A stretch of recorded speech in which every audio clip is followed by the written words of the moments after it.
গোলাবাড়ী ইউনিয়নের ১, ২ ও ৩ নং ওয়ার্ডের মহিলা মেম্বার সখিনা বেগম এর বিরুদ্ধে টিআর প্রকল্পে অনিয়মের অভিযোগ উঠেছে।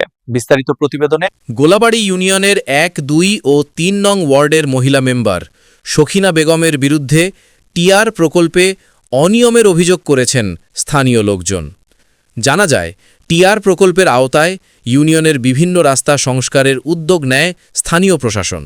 এরই ধারাবাহিকতায় ইউনিয়নের বিভিন্ন এলাকায় রাস্তা সংস্কার কার্যক্রম চলছে।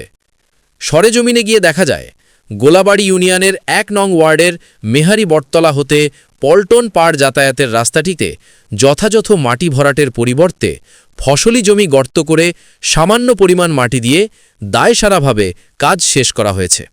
এই ফসলে সরিষা বোনার ক্ষেত্র থেকে মাটি উঠানো হয়েছে এবং কি রাস্তার কাজ যে হারে উন্নয়ন করার প্রয়োজন ওই হারে করা নাই।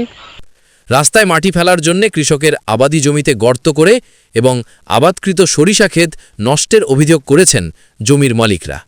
গোলাবাড়ী ইউনিয়নের প্রশাসক শেখ আবরারুল হক শিমুল জানান, তিনি কাজ তদারকি করছেন এবং ইতিমধ্যে কাজটি সঠিকভাবে শেষ করার জন্য নির্দেশনা দিয়েছেন। কাজ যথাযথ হলে তবেই বিল ছাড় করা হবে। উপজেলা নির্বাহী অফিসার মোহাম্মদ জুবায়ের হোসেন জানিয়েছেন, ওদেরকে কাজের বিল ছাড় করা হয়নি, বিল দেওয়ার আগে সরেজমিনে কাজ দেখে বিল দেওয়া হবে।